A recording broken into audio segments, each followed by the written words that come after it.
ஏன்னா தாலிஃப் வந்து அவனுக்கு வந்து இப்போ என்ன சொல்லிட்டான்னா அவங்க அந்த நாட்டை நல்லா உருமாற்றிட்டு இருக்கிறாங்க. எப்படின்னு கேட்டால் கிட்டத்தட்ட பல பில்லியன் டாலர்கள் இன்வெஸ்ட்மெண்ட் வந்துட்டாங்க.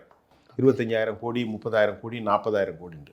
இப்போ நம்ம நாட்டோட அவங்களுக்கு நிறைய உறவு இருக்குது இந்தியாவோடு.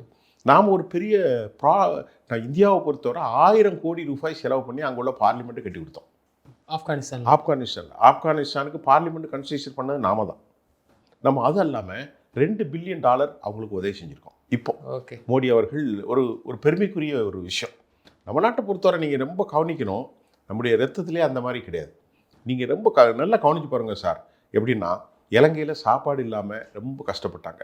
46 பில்லியன் மொத்த கடன் வந்துச்சு. யார் கடன்? சீனாவுடைய கடன். சீனா என்ன சொன்னால் ஹம்பாந்தோட்டை 99 வருஷம். இன்றைக்கும் இலங்கை நீங்கள் பார்த்தீங்கன்னா தெரியும். அப்படின்னா கூட எனக்கு வட்டி வச்சுட்டு அசலோடு திருப்பித்தான்னு சொன்னான். இலங்கையில் ராஜபக்சேக்கு எதிராக பெரிய போராட்டம் நடந்து Rajapaksa root out from Sri Lankan politics.